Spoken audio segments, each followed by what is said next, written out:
That seemed to strike a chord with her. That was another sensitive subject of mine, and she knew it. Alright, I'm sorry. That was the first time she's apologized to me since this started. It actually lifted the tension a bit. You haven't seen him, have you? Beth. No. Worth a shot? Today is the deadline. I haven't really thought of a way to break up with Sarah. I really don't want to, but I may have to. I'm going to wait and see how things work with Father Frank before I call her. Maybe I won't have to. Beth, I know you are reading this as I type, and I can tell that you are pissed. You left me in no choice. Pack your shit and leave. We're done. Father Frank should be here in less than 20 minutes. I need to get ready. Wish me luck. Part 3. It was a short time after I submitted my last post that I heard a knock on my door. I greeted Father Frank and allowed him inside, telling him to excuse the mess as I do with all my guests. I could tell that Beth was very unhappy with me at the moment. The air was so thick with tension that you could cut it with a knife. Father Frank felt it too. Man, you weren't kidding. As the priest was setting up, I looked down at my phone. Stacks of texts from Beth, asking what I thought I was doing. Threats. Pleads for me not to do this. I didn't read them all before I replied. Me. You might want to get out while you can. Beth. Eric. Don't do this. The tension seemed to lift as soon as we did the sign of the cross. I guessed she decided I wasn't bluffing. I wonder what gave it away. The priest, maybe? Now is the part of a horror movie that the house would grow cold. A loud voice would scream, "Get out!" And the priest would run with his tail between his legs. Or a knife would fly from my kitchen to stab him. Or the roof would collapse and crush him. My head would turn 180 degrees and tell him his mother sucks dicks in hell. Those sort of things. However, this blessing was rather uneventful. He walked my apartment with his thurible. Had to look up what it was called. It's a metal container on a chain that priests swing during Mass. Puffing out of it as he swung it back and forth. He prayed, anointing certain areas with holy water. He did things that I had no idea what he was actually doing, but he was the priest, so I let him do what he needed. He told me he didn't do house blessings that often, but he could have fooled me. He finished up a while later. We shook hands and I thanked him. "Anytime, Eric," he said. "If you need anything else, please call or come see me." I wrote the church a modest check for his services. Wasn't much, and he didn't ask for anything, but goodwill doesn't pay his rent. He left after the fourth time I thanked him, and I was able to take a deep breath of relief.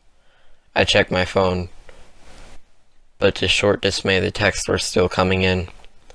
However, their subject had changed. I'll list a few. Beth. Eric! Beth. Let me back in! Beth. Let me in or I'll kill her! I think saying she wasn't happy is the understatement of the century. I was starting to wonder if this was really the best course of action, although the thought had crossed my mind before. I ignored the text, electing to call Sarah instead. It rang for what felt like minutes before she answered. "Eric?" her voice asked as she answered. "Hey, hun," I said with a chuckle. "Is everything all right?" There was a pause. "Yes?" she answered with confusion. Good.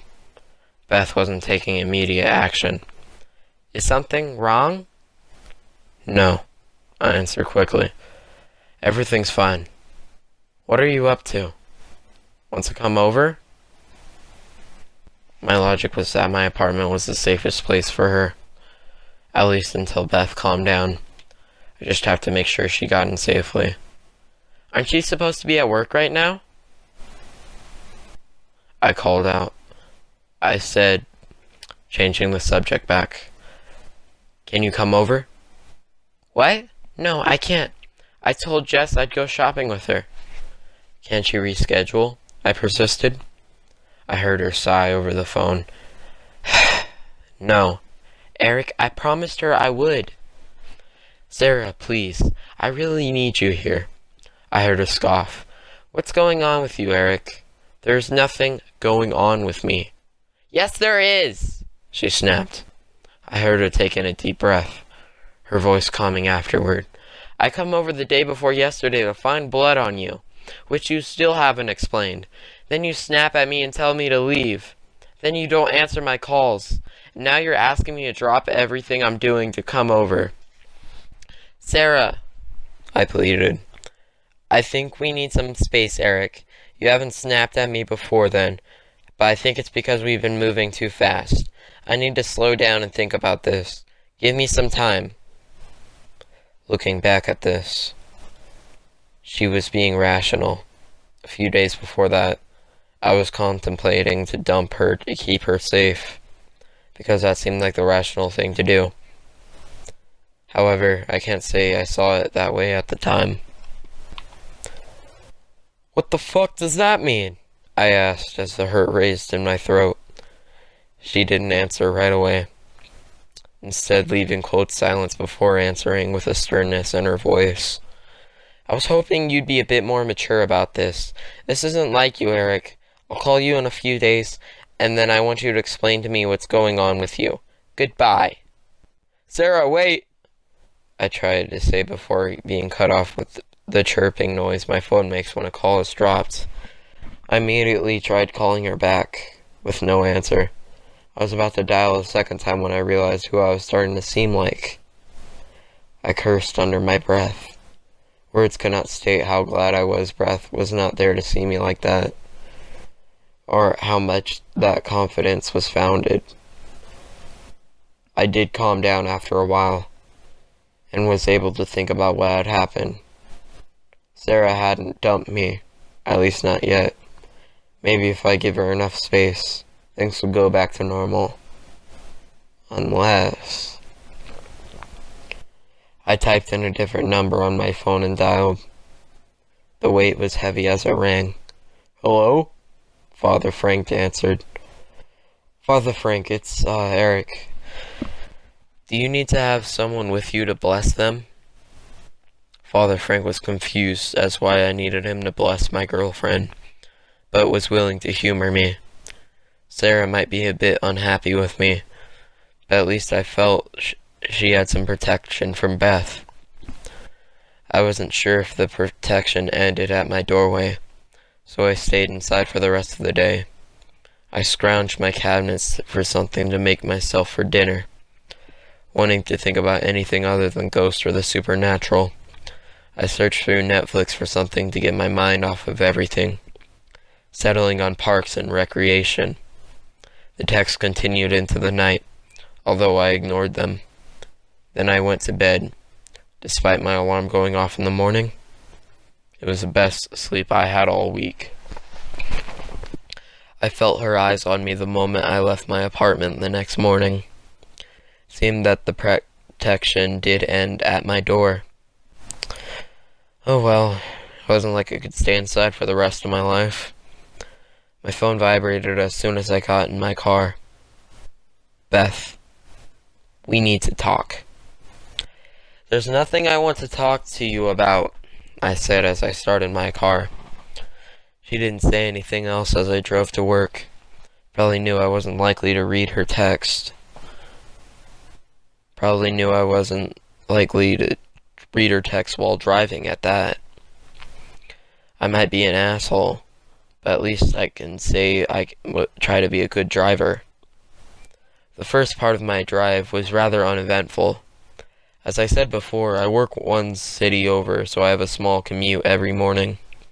There's an area between the two cities where several other freeways branch off and merge in the same spot. A causeway of sorts.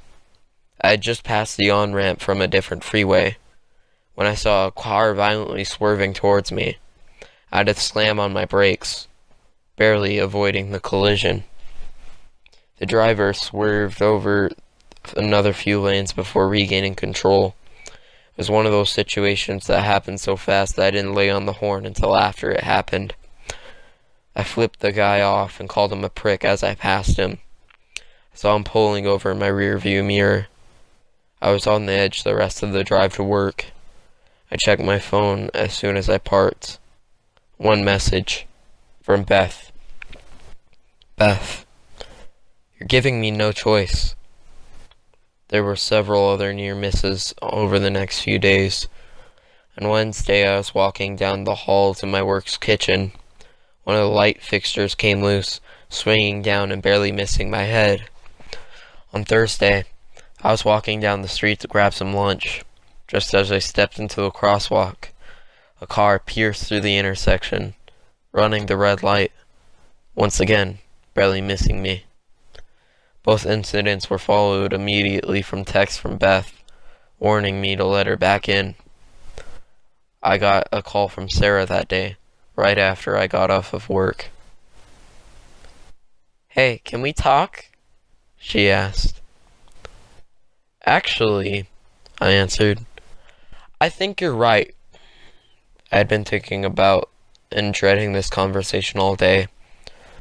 Father Frank might have given me the upper hand with the blessings, but it was clear Beth was still a danger. Sarah still wasn't safe with me. "What are you talking about?" "We have been moving a bit too fast. I think we both need some space," I said, the words fighting me as they left my mouth. A break." I heard her breath shudder. "Are you breaking up with me?" "Maybe not permanently," I said, struggling to keep my voice together. "But I need time to myself to figure things out." "Eric," she said with a sniffle. God, I hated myself in that moment. We went back and forth for a few minutes, her trying to take back what she said, and me pretending to be an asshole about it. "I'm sorry, Sarah, but I can't do this. I have issues, you know it. I need to focus on myself." "What happened to you?" she shrieked. Her heartbreak was starting to turn into anger. "Goodbye, Sarah," I said as my voice started to crack, hanging up the phone quickly after. I took a moment to break down, throwing it into the small pile of trash at the bottom of my passenger seat. I sulked in silence the whole drive home. The phone didn't chime once, although I felt Beth's eyes on me the whole drive. I fished my phone out of the garbage when I got home and sent her one text. "Me. I hope you're happy." I didn't wait for a reply before going inside. The reply never came. In fact, she didn't say anything to me for the majority of Friday. Nothing odd happened. No near-death experiences. Didn't even feel her presence on my way to work or on my way home. Only one text greeted me as I walked to my door. "Beth, I'm sorry." I didn't answer her. I just went inside to be myself and drink my problems away. I woke up in the early afternoon on my couch with a terrible headache. Snuggled up to my good friend Jack Daniels. I ate and showered the hangover away, then killed the day with some Neffex. I didn't get any text from Beth. She seemed to actually give me space, which I kind of appreciated. That was until the sun started to set. My phone chimed and I looked. "Beth, can we talk?" I didn't answer, setting my phone down and focusing elsewhere. It chimed again. "I won't try to hurt you. No threats. No tricks. I just want to talk. Please, Eric. I sighed, the nice side of me pulling at me. Me. Fine. Let's talk. Beth. In person. You don't have to let me in. Meet me at first and tell her. Downtown? What was she getting at? I stared at my phone for a moment. Me. Alright, but anything feels off, I'm leaving. Beth. Okay. I got dressed and ran a comb through my hair so I wouldn't look like a recent escapee from the crisis center. It was a short drive to the downtown area. I parked my car at the lobby and walked the few short blocks to the intersection she gave. I stood there for a moment, waiting for a giggly couple to pass before speaking. Okay, I'm here. Let's talk. The phone chimed a moment after. Beth. Go to the sushi bar. Reluctant, but intrigued, I stepped down the street toward Golden Knife Sushi. It was busy inside, being a Saturday night. Beth. Look inside. I read the text twice, then slowly raised my head to look through the window. Took me a moment before I found what she wanted me to find. There she was, Sarah, with her arms mistakenly wrapped around another man. Why are you showing me this? I asked. Beth. I thought you'd want to know. I did, but I didn't. I was grateful, but I was angry. Angry at myself. Angry at Sarah. I did what I felt was right, and fate was paying me back for it. I didn't even want to dump her. It took her, what, a day to move on? But could I really blame her?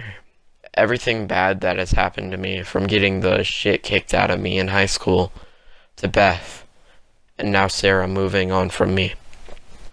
It was all my doing. What did you want to talk about? I asked, desperate for anything else to focus on. Beth. I'm sorry, Eric. Beth, I said with a sigh. Beth, I'm sorry for everything. I never wanted to hurt you.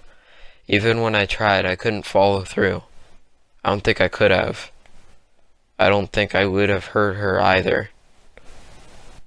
I read the text, then remained silent as I waited for her to continue.